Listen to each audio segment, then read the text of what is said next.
Como, gracias. Como dijo Patricia, el robot no nos va a reemplazar, pero dijo, si no nos transformamos, va a haber alguien que se transforme que nos va a reemplazar naturalmente, ¿no? O sea, tengamos en cuenta también eso.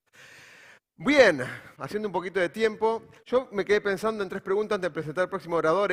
Si fuimos conscientes de todo lo que se está dando en el evento. Segundo, si estamos haciendo algo, practicando, probando alguna de estas cosas. Y tercer elemento, si tenemos un plan en el sentido de que traiga un beneficio para el negocio, si lo estamos haciendo. Yo es así, perdonen que tenga que usarlo así, porque si me pongo así no los veo a ustedes. Si lo pongo así, no veo lo que tengo acá. Así que bueno, el próximo orador tiene un video, ¿sí? Así que presentamos el video de Itachi Entara.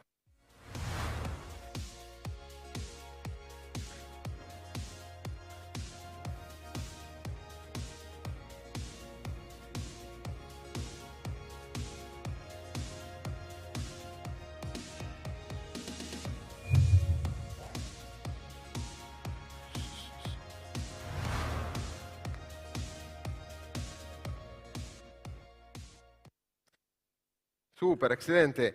Vamos a dar un fuerte aplauso a Daniel Reggiani, experto técnico en tecnología de almacenamiento de datos de Hitachi, sponsor del evento, optimizando la experiencia digital. Un fuerte aplauso para él. Daniel. Muchas gracias. Gracias, todo tuyo.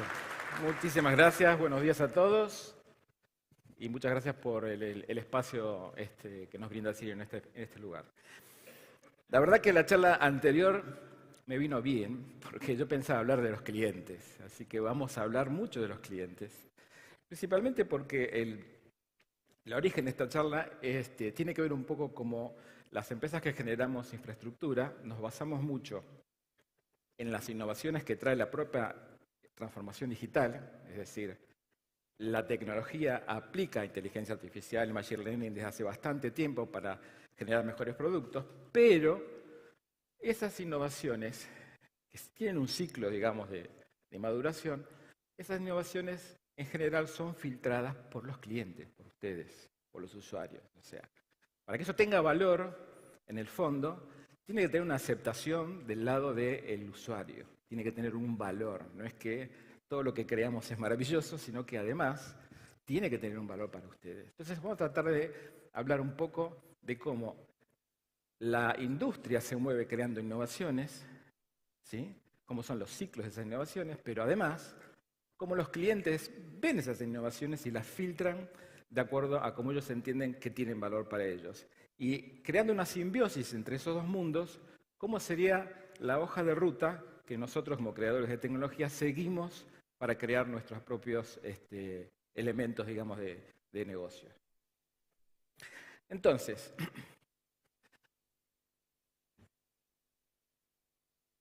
parece que esto no funciona. Ahí va, ahí va.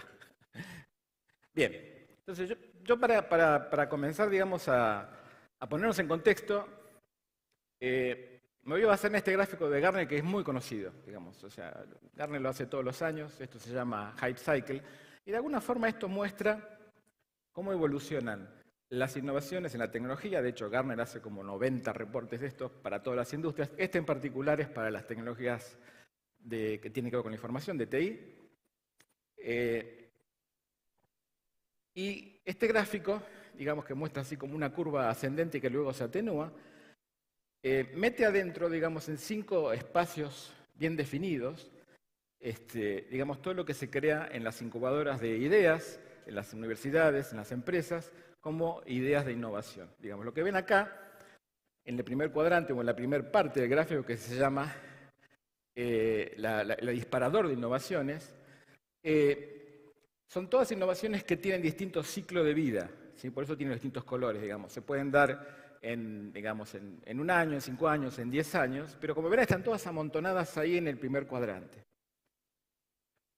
Lo que Gartner quiere graficar acá es que las expectativas, esas expectativas sobre esas innovaciones, se exageran en general.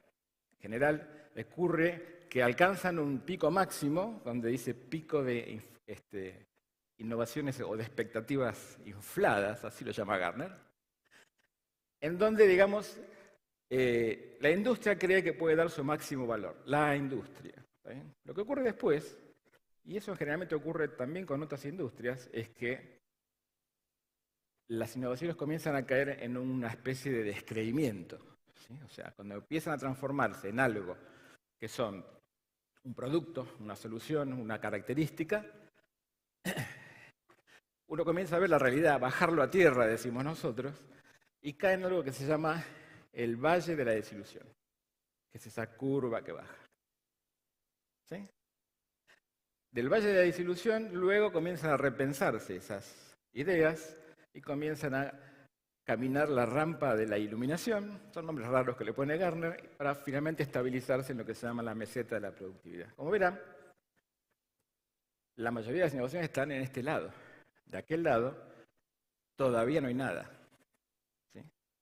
Eso tiene que ver un poco con el ciclo, tiene que ver con lo que se habló al principio de este evento, de que las empresas que ponen el capital compren las ideas e inviertan en esas innovaciones, pero fundamentalmente hay un factor que determina el valor de la innovación. Un factor que dice, esto sirve o no sirve para mi negocio. Y son ustedes, es el cliente. El cliente es quien en definitiva le va a decir a todos los que han pensado este tipo de cosas si eso me va a servir para mejorar mi negocio. ¿Sí? Acá, para darse una idea, en esta parte transitó la inteligencia artificial con todos sus sabores, el machine learning y todo lo que estamos hablando hoy en día. Entonces, ya que hablamos de clientes, vamos a ver lo que piensan los clientes. ¿Ok? Y para eso voy a usar información propia, digamos. Porque por mi rol, digamos, dentro de la empresa, yo viajo bastante, interactúo con clientes, tengo feedback, pero además de eso, Hitachi hace un evento todos los años que se llama Customer Advisory Board, donde invitamos a los clientes a discutir, en buenos términos, digamos, las ideas de innovación. ¿Sí? Por eso la cara del señor. De acá surge una serie de puntos que yo resumí, porque son un montón, digamos, pero que a mí me parecieron interesantes, porque en muchos de los casos coinciden con lo que dice la industria y en muchos casos no. ¿Okay? El primer punto, algo que escucho muy frecuentemente, es que los clientes quieren que se mejore el ciclo de la vida de la infraestructura de TI. Y creo que eso se habló también en algunas de las presentaciones. Es decir, en general, la infraestructura de TI dura 3, 4 años. Y de lo contrario, uno se ve como forzado a trabajar con tecnología obsoleta, pero es bastante común en América Latina estirar un poco ese ciclo. Lo que hacen los clientes en general es utilizar esa tecnología más allá del ciclo de obsolescencia, pero de alguna forma no están, digamos, invirtiendo en lo que les va a retribuir en lo que es su negocio, ¿no? O sea, el procesamiento de sus datos. Entonces, lo que piden los clientes es que de alguna manera busquemos, los que producimos infraestructura, cómo estirar ese ciclo de vida de una manera legal, ¿okay? O sea, con soporte, con innovación, no simplemente quedándome con lo que es viejo, ¿sí? En particular en la industria que nos movemos nosotros, que es el almacenamiento de datos, lo que se pide es que de alguna forma estiremos el ciclo de vida de los datos en sí, porque en general cuando uno adquiere una plataforma nueva de almacenamiento, está obligado a migrar los datos, porque viene todo junto.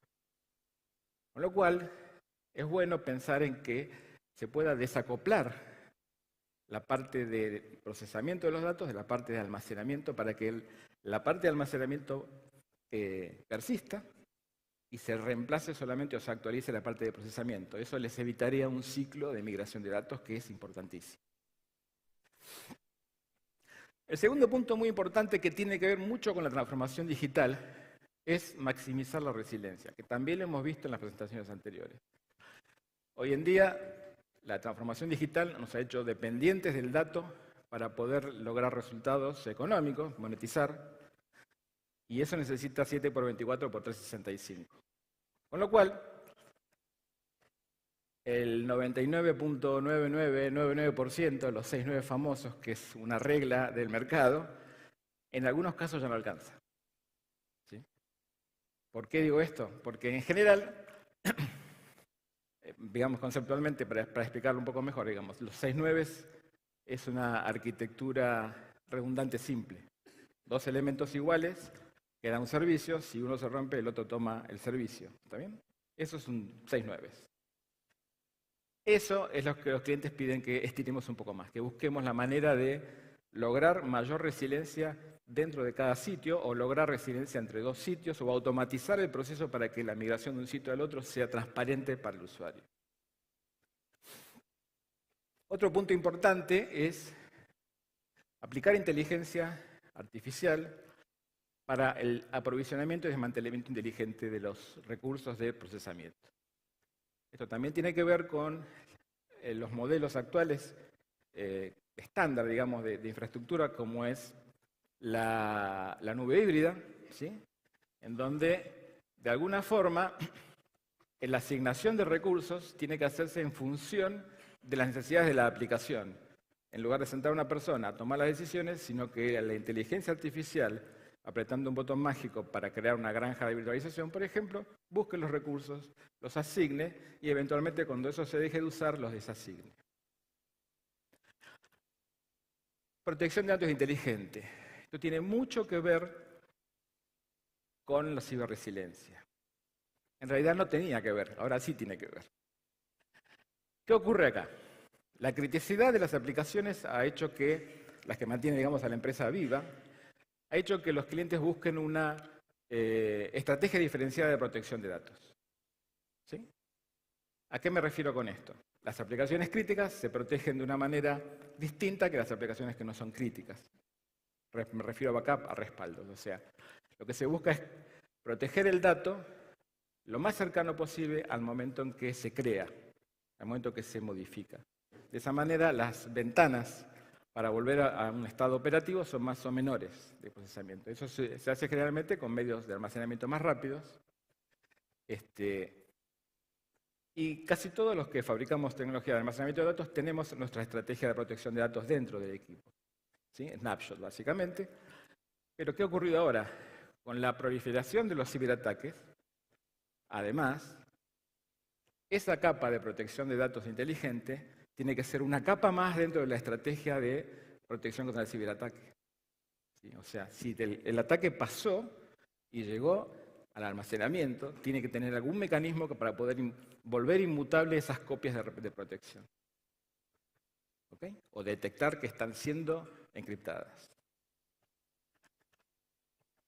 Cumplimiento automatizado de políticas y regulaciones también tiene que ver un poco con lo mismo. En general, los clientes que son de industrias reguladas, ¿sí? Bancos, empresas de seguro, empresas de salud, los que tienen un banco central detrás o una superintendencia que los obliga a guardar información de determinada forma por determinada cantidad de tiempo, ese tipo de regulaciones se aplican, no se pueden aplicar a mano. ¿Está bien? O sea, es otra aplicación más en donde la inteligencia artificial da beneficios. Es decir, por ejemplo, embeber en los metadatos de la información alguna información que haga que tome la decisión de almacenar la información de determinada manera, con determinadas características, con determinados niveles de protección. Herramientas de gestión basadas en inteligencia artificial y machine learning, pero consumibles con un servicio. Bueno, esto en realidad no habla tanto de la herramienta en sí. Todos tenemos herramientas, los que fabricamos tecnología, me refiero, basadas en inteligencia artificial y machine learning, pero sí habla de la infraestructura necesaria para correr esas herramientas. ¿Por qué es esto? Porque estas herramientas, desde que apareció Machine Learning e inteligencia artificial, son mucho más complejas. ¿Sí? O sea, tienen que desplegarse en más de una máquina virtual que hable con otras máquinas virtuales donde corren otras herramientas. Tiene que mantener una base de datos con mucha información de los eventos que ocurren dentro de la infraestructura para luego tomar decisiones proactivamente. Y poner todo eso en el data center es como un daño colateral para el cliente. ¿Sí? Entonces lo que los clientes piden es, me encanta, pero lo quiero consumir desde la nube o como un servicio. Yo no me quiero ocupar de la seguridad, no me quiero ocupar del mantenimiento, no me quiero ocupar de los parches. ¿Se entiende? Y por último, y muy importante, a lo mejor no estamos acostumbrados a escucharlo, ¿no? Los clientes quieren que pensemos en entregar tecnología sustentable. Ya no es algo que es nice to have, esto es algo que ya es mandatorio e inclusive es mandatorio en América Latina. Esto empezó con empresas europeas, donde está regulado hace bastante tiempo, que tienen subsidiarias acá, pero ahora ya lo pide todo el mundo y yo lo veo escrito en los RFPs. Es mandatorio cumplir con este tipo de iniciativas. La razón de esto es muy objetiva, ¿sí? La razón es que el 4% de los gases de efecto invernadero son generados nada más y nada menos porque los data centers. Entonces nosotros que generamos infraestructura, sería irresponsable de nuestra parte no ayudar a nuestros clientes en sus propias iniciativas con productos que no cumplan con ese tipo de requerimientos. ¿Okay? Entonces, veamos ahora cómo sería la hoja de ruta, digamos, o sea, hacer una especie de simbiosis entre lo que la industria por un lado plantea y lo que los clientes tratan de imponer. El primer punto es obviamente que la infraestructura apropiada es aquella que está preparada para la nube híbrida. Esto puede parecer una verdad de perogrullo en este momento, porque todo el mundo lo sabe, pero es particularmente difícil en la industria que nos movemos nosotros, que es el almacenamiento de datos. ¿Sí? O sea, eso está muy maduro en lo que es procesamiento, en lo que es tecnología de almacenamiento de datos, hay algunas barreras todavía para tener soluciones híbridas. Y el principal factor, el principal enemigo, es la latencia. La latencia, además de ser una barrera en muchos casos, es cara para poder contratar, digamos, menos latencia colocando, digamos, alguna infraestructura en la nube. Entonces, como les decía, en el mundo del almacenamiento esto es más complicado. Lo que hemos pensado nosotros es el mismo sistema operativo que tienen nuestras soluciones de almacenamiento, que son hoy en día appliances, que están dentro del centro de datos, son on-premise, lo hemos portado en infraestructura hiperconvergente. Un proyecto que tardó unos cuantos años, pero eso ahora permite al cliente que tiene una estrategia de movilizarse hacia la nube, desplegar un almacenamiento de Hitachi en la nube, privada o pública, que hable la misma línea de comandos que lo que tiene en el centro de datos. Entonces, de esa forma, le facilita mucho la vida en llevarse los datos a la nube para sus nuevas iniciativas, ida y vuelta. La infraestructura del futuro debe ser más resiliente, confiable, escalable, durable, automatizada y sustentable. Esto es un compendio de lo que vimos recién. ¿Y qué se ha hecho en ese sentido, por lo menos de nuestro lado? Bueno, la mayoría de nuestras soluciones tienen 6 9s, eso cubre el 95% de los casos de uso, pero ahora tenemos una máquina que tiene 8 9s de resiliencia, que cubre ese 5% que está requiriendo la industria. ¿Sí? En lugar de tener una arquitectura de redundancia simple, tiene una arquitectura de redundancia doble. ¿Sí? 4 elementos que dan alta disponibilidad. Con respecto a la sustentabilidad,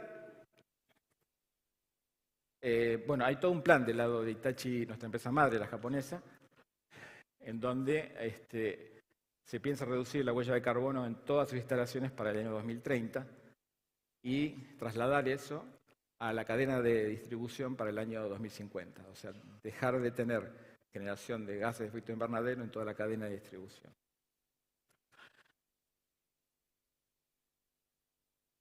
¿Qué es lo que los clientes esperan que la TI incluya? Bueno, esto sí tiene que ver con los casos individuales de cada cliente, digamos. Bueno, extender el ciclo de vida de los productos mediante funcionalidades embebidas para facilitar, digamos, el refresco tecnológico. Bueno, eso también ha hecho que pensemos mucho en cómo cambiar un poco la arquitectura de nuestros productos y crear no solo hardware que se pueda apagar y prender individualmente componentes de manera modular, sino además, mediante inteligencia artificial, migrar las cargas de trabajo para poder lograr desacoplar la parte de procesamiento de la parte de almacenamiento.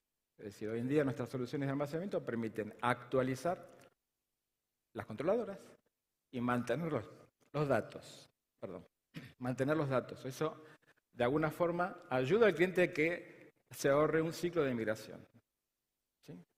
Y eso no es poco porque en realidad he estado charlando con algún cliente hace un mes atrás en México y me contaba que tardó 8 meses en migrar sus datos. O sea, si sometemos al cliente a ese tipo de cosas, mejor que pensemos en algo para ayudarlo. La automatización de la protección de datos, que incluye los ciberataques, también, ¿no? Eso tiene que ver un poco con modernizar un poco lo que es la infraestructura de copias dentro de los storage. ¿Sí? Hoy en día esto está automatizado, se hace automáticamente, se hizo así toda la vida, pero además de eso hemos creado inmutabilidad. Inmutabilidad que tiene que ver un poco con proteger una capa más de protección en lo que es ciberataques para poder volver rápidamente a la vida. Para darles una idea, digamos, de la potencia que tiene este tipo de soluciones, en un laboratorio hemos podido recuperar 1.500 máquinas virtuales en 70 minutos. ¿Sí? Es un poco lo que buscan nuestros clientes con este tipo de soluciones. Y por último, mejorar esas herramientas basadas en inteligencia artificial incluidas en el paquete de soluciones. Eso siempre estuvo incluido, pero básicamente lo que tenemos en nuestro horizonte es migrar a la nube todo lo que sean herramientas de gestión basadas en inteligencia artificial, o sea, consumibles como un servicio. Eso también tiene alguna problemática en particular en el mundo del almacenamiento porque el monitoreo en tiempo real consume ancho de banda y eso necesita además de buen ancho de banda, de baja latencia y eso cuesta plata. Así que estamos pensando en una solución intermedia, tal vez haciendo un cache de algunas cosas fundamentales en el centro de datos, pero sí llevarnos el procesamiento, la analítica, digamos, hacia afuera. Bien, entonces, recordando un poco los puntos fundamentales de todo esto, es ¿cómo va a ser la infraestructura del futuro? Recuerden, resiliente, súper resiliente, va a ser sustentable, va a necesitar que sea autoprotegida, que se pueda guardar la información o se pueda proteger la información en el momento que se genera. Y recuerden además lo que les dije al principio, la última palabra la tienen ustedes. Muchas gracias. Genial, Daniel, genial. No tengo preguntas particularmente, pero... Perfecto. Yo voy a estar en están todos muy atentos, igualmente pueden ir al stand particularmente. Perfecto. Vienen a buscarme el stand. Genial, muchas gracias. Te entrego el control. Gracias. Gracias. Bien, ahora...